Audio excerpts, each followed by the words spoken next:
है आप सभी का। एलकेबी न्यूज देख रहे हैं आप और मैं आप सबके साथ प्रवीण पंवार। आगामी लोकसभा चुनाव से जुड़ी तमाम अपडेट हम आपको दे रहे हैं। अब हम आपको हर सीट के सियासी एवं जातीय समीकरण के बारे में बताएंगे। आज हम सबसे पहले कैराना लोकसभा सीट के बारे में चर्चा करेंगे। कैराना लोकसभा सीट के सियासी एवं जातीय समीकरण क्या हैं, उसके बारे में हम आपको विस्तार से बताएंगे। आपको बता दें कि वैसे तो कैराना लोकसभा सीट पहले भी कई सांसद रहे हैं, लेकिन हम आपको परिसीमन के बाद के जो इसमें सियासी एवं जातीय समीकरण बदले हैं उसके बारे में हम आपको बताएंगे। 2009 में परिसीमन के बाद कैराना लोकसभा सीट बहुजन समाज पार्टी के खाते में गई थी और बहुजन समाज पार्टी के टिकट पर तबस्सुम हसन यहां से सांसद चुनी गई थी। इसके बाद 2014 में भारतीय जनता पार्टी के हुकुम सिंह यहां से सांसद चुने गए थे। बाबू हुकुम सिंह का निधन 2018 में 3 फरवरी 2018 में बाबू हुकुम सिंह का निधन हुआ। निधन के बाद कैराना लोकसभा सीट पर उपचुनाव हुआ। भारतीय जनता पार्टी ने बाबू हुकुम सिंह की बेटी मरगांका सिंह को यहां से चुनाव लड़ाया और विपक्षी गठबंधन उस समय बना और राष्ट्रीय लोकदल के टिकट पर 2009 में सांसद चुनी गई तबस्सुम हसन 2018 में भी राष्ट्रीय लोकदल के टिकट पर कैराना लोकसभा सीट से चुनाव लड़ी। इस चुनाव में तबस्सुम हसन दूसरी बार कैराना लोकसभा सीट से सांसद चुनी गई। एक साल बाद 2019 में फिर कैराना लोकसभा सीट पर आम चुनाव हुए। आम चुनाव में यह सीट फिर भारतीय जनता पार्टी के खाते में चली गई। एक बार फिर 2024 के चुनाव के लिए सभी राजनीतिक दल तैयारियों में जुटे हैं। आपको बता दें कि तबस्सुम हसन जो है वो पूर्व सांसद मरहूम मुनव्वर हसन की पत्नी है और वह भी मुनव्वर हसन भी इस संसदीय क्षेत्र से सांसद रहे हैं परिसीमन से पहले। इसके अलावा इस सीट पर जो मरगांका सिंह है और बाबू हुकुम सिंह है वो भी पश्चिम उत्तर प्रदेश के बड़े राजनेता रहे हैं और उत्तर प्रदेश में भारतीय जनता पार्टी के विधायक दल के नेता भी रहे हैं। तो एक इस सीट पर मुस्लिम गुर्जर और हिंदू गुर्जर अभी तक सांसद बने। 2009 के परिसीमन के बाद इस सीट का पूरी तरह से जातीय समीकरण इस सीट के बदल गए जो 2009 से पहले थे। 2009 के बाद तबस्सुम हसन मुस्लिम गुर्जर समाज से आती हैं तो वह सांसद बनी। बाबू हुकुम सिंह 2014 में सांसद बने। बाबू हुकुम सिंह जो हैं वो हिंदू गुर्जर समाज से आते हैं। इसके अलावा 2018 में फिर मुस्लिम गुर्जर समाज की तबस्सुम हसन सांसद बनी और 2019 में प्रदीप चौधरी वो भी गुर्जर समाज से आते हैं और प्रदीप चौधरी यहां से सांसद बने। यानी 4 बार परिसीमन के बाद इस सीट पर चुनाव हुआ और 4 बार में 2 बार मुस्लिम गुर्जर इस सीट से सांसद रहे और 2 बार हिंदू गुर्जर। इस सीट के हम आपको जातीय समीकरण और विस्तार से बताएंगे। तो 4 सांसद अभी तक परिसीमन के बाद यहां से बने, चारों गुर्जर समाज से बने। तो इससे अंदाजा लगाया जा सकता है इस सीट पर गुर्जर की बहुलता है। इसके अलावा कुछ और हम आपको विस्तार से बताएंगे। अब 2022 के विधानसभा चुनाव के आंकड़ों का हम जिक्र करेंगे। 2022 के विधानसभा चुनाव में इस संसदीय क्षेत्र की 5 विधानसभा सीटों में से 3 विधानसभा सीट गठबंधन के उम्मीदवार जीते और 2 भारतीय जनता पार्टी के, यानी शामली जनपद की शामली, कैराना और थाना भवन तीनों सीटों पर तो विपक्षी गठबंधन के विधायक बने, जिनमें कैराना से समाजवादी पार्टी के टिकट पर नाहिद हसन और शामली से राष्ट्रीय लोकदल के टिकट पर परसद चौधरी और थाना भवन से अशरफ अली खान। इसके अलावा गंगो की बात करें तो चौधरी किरण सिंह ने वो विधायक दूसरी बार बने। उपचुनाव में पहले विधायक बने थे जब प्रदीप चौधरी सांसद बन गए, तो सांसद बनने के बाद यह सीट रिक्त हुई थी और वो यहाँ से विधानसभा चुनाव लड़े और किरण सिंह यहाँ से विधायक चुने गए थे, तो दूसरी बार किरण सिंह। इसके अलावा नकुड़ विधानसभा सीट पर भी भारतीय जनता पार्टी के मुकेश चौधरी विधायक बने। यानी सहारनपुर जनपद की दोनों सीटों पर भारतीय जनता पार्टी के विधायक हैं और शामली जनपद की तीनों सीटों पर विपक्षी गठबंधन के विधायक हैं। इससे पहले हम पूर्व के चुनाव का भी जिक्र कर लेते हैं। जब 2017 के विधानसभा चुनाव की बात करें तो सिर्फ कैराना विधानसभा सीट सपा के खाते में थी।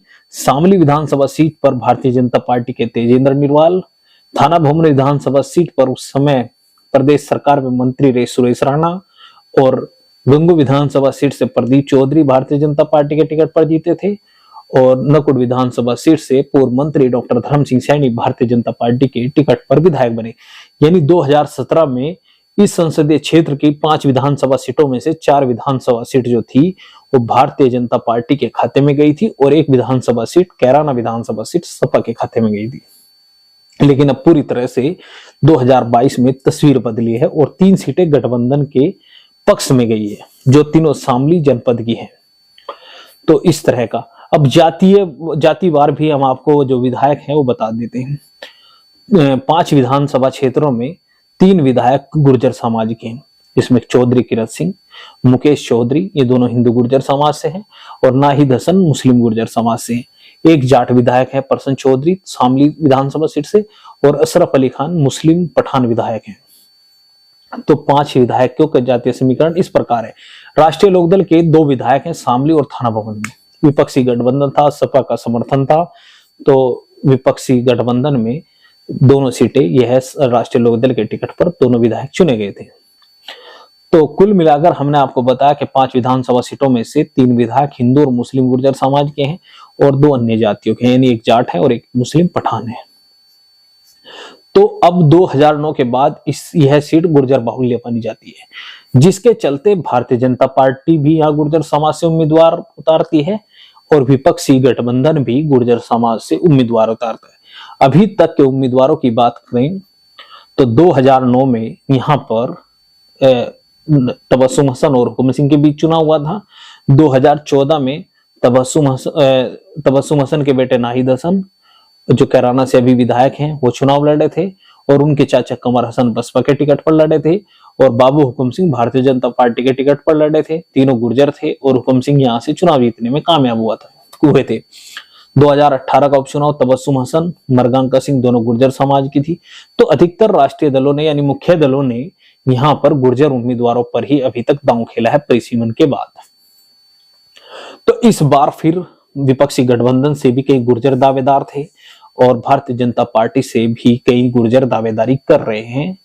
आपको बता दें कि मरगांका सिंह, जो बाबू हुकुम सिंह की बेटी हैं, वो एक बार फिर कैराना लोकसभा सीट से दावेदारी कर रही है। हालांकि भारतीय जनता पार्टी किसे मौका देगी यह तो आने वाले समय में पता चलेगा, लेकिन दावेदारी करते हैं नेता। और मनीष चौहान, जो भारतीय जनता पार्टी के विधान परिषद सदस्य हैं, चौधरी वीरेंद्र सिंह गुर्जर समाज के बड़े नेता हैं, उनके बेटे मनीष चौहान, जो पूर्व जिला पंचायत अध्यक्ष रहे हैं। इसके अलावा मौजूदा सांसद प्रदीप चौधरी, यानी तीनों दावेदार भारतीय जनता पार्टी से टिकट के हैं, तीनों गुर्जर समाज से आते हैं। इसके अलावा विपक्षी गठबंधन की भी बात करें तो यहाँ पर विपक्षी गठबंधन से दावेदार जो थे, समाजवादी पार्टी से इकरा हसन, जो तबस्सुम हसन की मुनव्वर हसन की बेटी हैं, वो यहाँ से चुनावी उम्मीदवार के रूप में दावेदारी कर रही थी। इसके अलावा चौधरी इंद्र सेन, जो गंगो विधानसभा के प्रभारी है। राष्ट्रीय लोकदल से अमीर आलम दावेदारी कर रहे थे और वह यहां से राष्ट्रीय लोकदल के टिकट पर चुनाव लड़ने के इच्छुक थे, लेकिन संभावना अब काफी हद तक क्लियर हो गया है कि चर्चाएं हैं। चर्चाओं के आधार पर ही हम आपको बता देते हैं कि इकरा हसन का टिकट लगभग विपक्षी गठबंधन से तय माना जा रहा है। तो इसके बाद चर्चाएं हैं कि क्या एक बार फिर इकरा हसन और प्रदीप चौधरी के बीच ही कैराना संसदीय क्षेत्र पर मुकाबला होने जा रहा है। हालांकि आधिकारिक रूप से ना तो भारतीय जनता पार्टी ने अपने उम्मीदवार का ऐलान किया और ना ही विपक्षी गठबंधन ने, लेकिन इस सीट के जो जमीनी स्तर पर हालात हैं वो इस तरह के हैं कि यहाँ पर दोनों दलों को की मजबूरी भी है कि वह गुर्जर प्रत्याशी उतारे, क्योंकि जैसे हम आपको बता चुके हैं 3 विधायक गुर्जर समाज के हैं इस सीट पर 5 में से। तो अगर यहाँ पर भारतीय जनता पार्टी किसी गैर गुर्जर को टिकट दे दे तो गुर्जर मतदाता आसानी से विपक्षी गठबंधन के मुस्लिम गुर्जर उम्मीदवार पर शिफ्ट हो जाएगा।